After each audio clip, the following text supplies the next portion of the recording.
You know, quite possibly this is an understatement.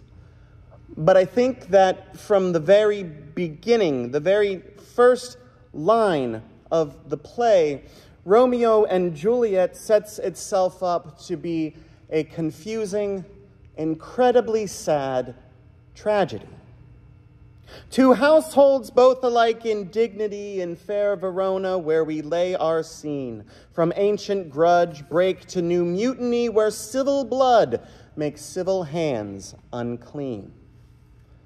It's very sad when you look at it, when you break it apart and understand what is being said. This is the entirety of the play.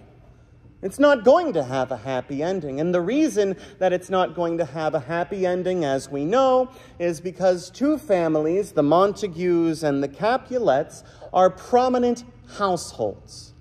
And they don't like each other. And I think that where the tragedy of the play stems from is the fact that they don't like each other. We have no idea what happened. We don't know the past. We don't know why they have been feuding, only that they have been feuding for quite some time. Yet what we do know is that each house is alike, both alike in dignity. Well, that's it right there, isn't it? That's where the tragedy comes from. Two houses that are quite similar to each other decide, for whatever reason, that they hate each other, vilify the other house, and make them to be the other. They're essentially the same thing. Both households have power and authority. They are wealthy. They have opulent balls. And this is a recurring theme that happens over and over again as Juliet bemoans that Romeo is a Capulet. Wait, no, Romeo's the Montague. Juliet's the Capulet. Please don't tell any English teacher I have ever had that I mix that up. They will be very cross with me. But she says at one point, a rose by any other name would smell just as sweet. And she recognizes innately that she is not different from Romeo. And yet, there are differences. They do things differently. They're different households. They're different people. And I think that's something that we need to recognize in the world. The world is not a homogeneous place where everybody does everything the exact same way. To be very frank, that would be boring. And I am in no way, shape, or form saying that we need to eschew the differences that other people have. Yes, there are differences that make us all unique. There are different ways that we do things, say things, act. Sometimes it's pop, and sometimes it's soda. Sometimes it's Coke. It just depends on where you're at, but it all means the same thing. Now, the differences that these families make against themselves are all self-imposed, separated by a last name. And yet, at their core, while they are different, they're not that different from each other. Look, I understand brand loyalty as much as the next red-blooded American.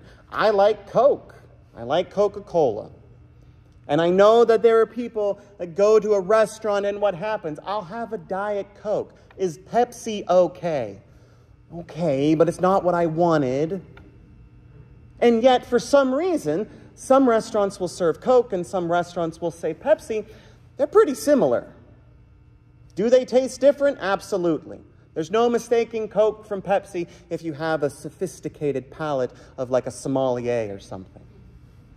No, but essentially, it's the same kind of pop. 7-Up, Sprite, Sierra Mist, Coke, Pepsi, Dr. Pepper, Mr. Pibb. All of them similar enough and yet different in small little ways. And yet, they're the same in certain elements. I believe that that's a key element to understanding humanity.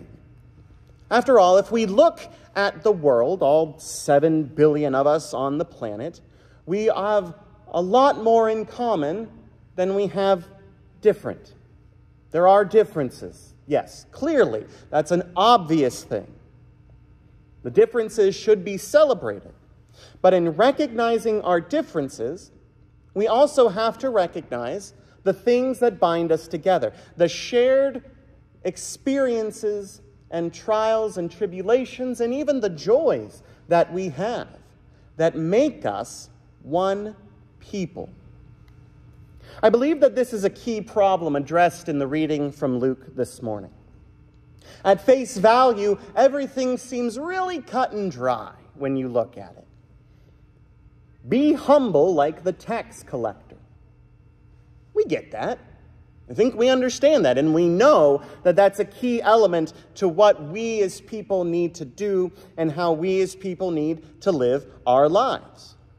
We don't want to be like the Pharisee because in this story, he is seen as someone who is bad. And this makes sense to us. All he does when he gets there, he gets up to pray, continual I statements, always about him. I thank you that I am not like those people. They're bad, I'm good. Here is a list of my accomplishments. I give to the church. I fast, I pray, all of these things I do. I'm not like the thieves, the rogues, the adulterers, definitely not like that guy over there. He's a tax collector and making money for himself and for Rome. He has forsaken his people. All of this is what the Pharisee is saying, sometimes without saying it. Conversely, what happens?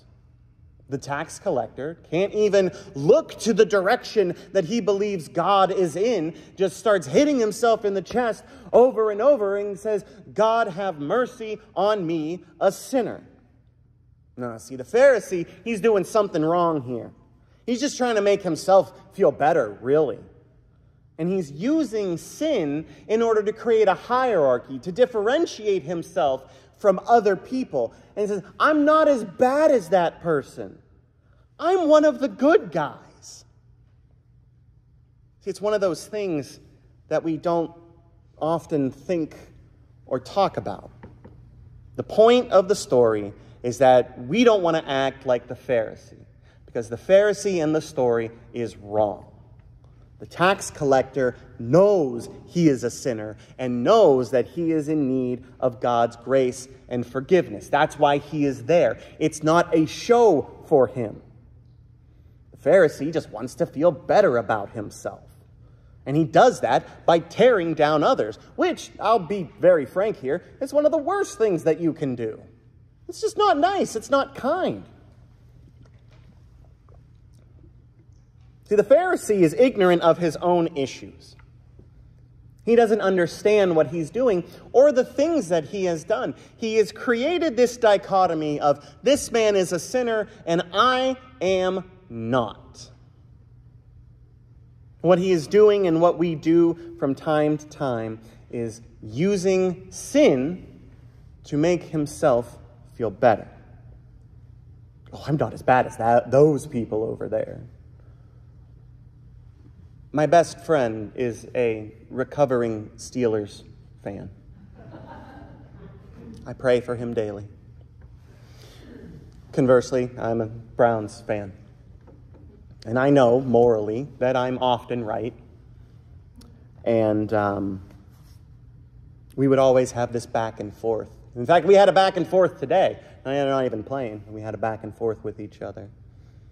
Remember where we were insulting the other people's team. And he's like, well, at least I'm not a Steelers fan. He's like, yeah, well, how many Super Bowl rings do you guys have? And I'm like, I'm going to think of something to say, and I will write it down and tell you later. Back and forth. At least I'm not like that person. Or we're not like that state up north. You know, the one that starts with M. See, and that's fun. Football rivalries are what makes football fun, except for the fact that human beings are prone to real-life rivalries. Oh, well, at least I'm not like those people over there. At least I'm not a Democrat or a Republican or anything, you know. We differentiate ourselves in order to make ourselves feel better. We make other people be the other. And what's fascinating in this story is the irony. See, we're told that we want to be more like the tax collector, because the tax collector humbles himself before God and asks for forgiveness. And we don't want to be like that Pharisee over there. And yet, instantly, when we start talking about that, what do? We're doing the same thing the Pharisee did. We're saying, I thank God that I am not like that Pharisee in the story. See, that's the most insidious thing about sin, is that when you start differentiating and chopping up different sins, well, you're sinning more, because instantaneously you're like, I'm not as bad as that guy. The issue is not that we should or should not be like others. The really one issue that separates these two people is that one knows he is a sinner and the other one is just deluding himself. Both of them are the same. Romans reminds us what? All have sinned and have fallen short of the glory of God. It's not if you give enough money you have sinned and have fallen short of the glory of God, or only if you murder people you have sinned and have fallen short of the glory of God. All means all, an all-encompassing term. That's the fact of the matter here. The difference is one of humility. And that's what Jesus even points out. Those who exalt themselves will be humbled, and those who humble themselves will be exalted. We're all sinners, every one of us. It should be no surprise that I have a deep respect for John Calvin, even though my first year in seminary, I almost got pushed out of Presbyterianism because of Calvin. Oh, I was a wreck. He started talking about total depravity and all of the tulips and all of these things. I called my pastor, tears in my eyes, my voice breaking. I don't know if I'm a Presbyterian anymore. First year in seminary. He laughs at me. He just starts cracking up. And I'm like, what is so funny? He said, you read Calvin way too soon, didn't you? And I'm like, how did you know? He said, here, read this book on Karl Barth. Everything will be fine. And it was.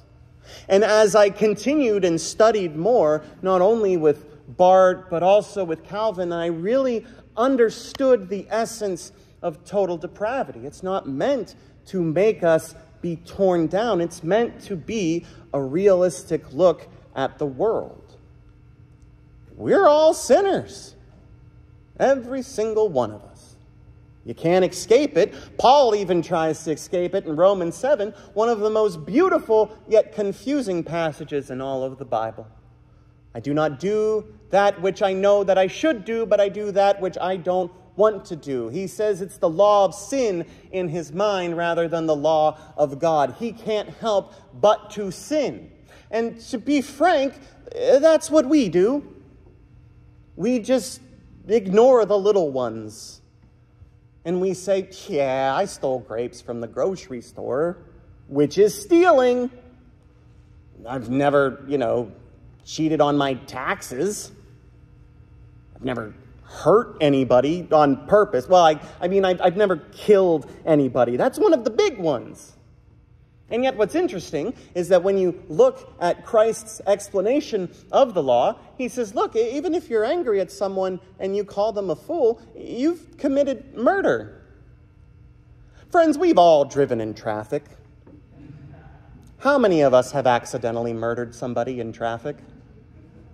By Christ's standards. It's not my standards. Lord, I know that none of us have ever, actually physically harmed somebody. No, but if you call someone a fool or an idiot or whatever, Christ says it's the same thing. Or adultery. Never done that. Except that we live in a society that has a really weird way of selling bacon cheeseburgers sometimes. It's hard to not gaze at things because it's just everywhere. And so you're sitting there reflecting on the self, thinking about your own progress as a Christian and walking with God, and you're like, oh wait, I'm an adulterous murderer. Well, shucks. Here I thought I was one of the good guys. But no, total depravity says we all just kind of stink, just to varying degrees of stinkiness. We're all sinners. The problem is when we start thinking that we're better sinners than other people, and we create these divisions, and it doesn't make sense. When we look at the reading from Joel this morning, there's so much hope for the future. He's referencing this devastation that has occurred. And again, the history of God's people is one of tragedy. Slavery in Egypt, wandering the desert, the exile, the destruction of the temple, all of these things. And Joel is talking to the people. Rejoice and be glad, he says. God has given you what you need. You're vindicated. You're going to get the rains you need. Your crops are going to grow. You're going to have so much wine and oil, it's going to blow your mind. I will repay you for everything that has happened before. This idealized look at the future where God says, I'm going to make sure everything is right. He says there will be signs. Portents in the heavens, blood on the earth, dogs and cats living together, mass hysteria, all of these things. Then you will know that the coming of the day of the Lord is at hand. And when that happens, everything's great. But what's interesting is what happens before all of that. Not only will you eat and be satisfied and praise the Lord, you won't be put to shame. Not only that, but God will pour out God's Spirit on all flesh. Your sons and your daughters, they're going to prophesy, he says. Your old men shall dream dreams. Your young men shall see visions. Even the servants, both the men and the women, they will have God's Spirit poured out upon them as well. Let me ask you a question. Where's the distinction here? Who is denied a portion of God's Spirit? In a system, in a society that says not just the men, but the women and the children and the slaves, in an old school, old-timey, patriarchal society, we are reading everyone gets the Spirit of God. Where is the distinction? There isn't one. Because to God, there's no, these people are better. No, it's these collectively, all 7 billion of us scurrying around the earth, doing what it is we need to do, those are my people. It's important to note this because Joel specifically states all flesh, all peoples, everyone who calls on the name of the Lord will be saved. This comes from being spiritually sound in God and understanding yourself and understanding God's love and mercy. Joy and happiness are the destiny. That's the destination. That's where we're going. The future is not a place of dread, terror, but it is full of hope. And that future hope is for everyone. God's love and God's grace are poured out upon all peoples, period. And we play a part in this. Because no matter how bad we are in that story from Luke, we are either the tax collector or we're the Pharisee. Both people understand that they need to be close to God. The confusion is just how they get there. One thinks they can do it via works. One thinks they can do it by, being the best of the best of the best. And the other one is just like, I just need Jesus in my life. I need God. but both of them know instinctively that they need God. It's just to what degree. All peoples. Because at the end of the day, the church is not a library of saints, but a hospital of broken and hurting sinners. Here's the thing about hospitals. They're kind of for everyone. When you go to a hospital, they don't say, well, you can't be here because you're from out of state. In an emergency situation, there's an emergency and they're going to give you care. They'll figure everything out later. Our churches should be hospitals. Because when we realized our brokenness, our hurting, our need for salvation and God's love and forgiveness, that is what was given to us. So we know about it. We understand it. We can't deny that that plays a factor into our lives. There's no distinction between the people here sitting in this worship service right now and the people at home getting ready for a football game and already drinking some beers. Just sinners. We just happen to be ahead of the curve. We get it. We understand it. And maybe what we need to do as a society, as a church, is not say, oh, those people are different. They can't be here. We don't want them here. But to say, I get it because I was there too. Maybe not in the same way, but I'm a sinner too. And I know how much I needed God, and I want you so desperately to have a future filled with hope and joy and love that I cling to on a daily basis. Because at the end of the day, while we're completely different from other people, we're really not as different as we think. And why we're not so different is because God loves everyone. So we should too. Amen.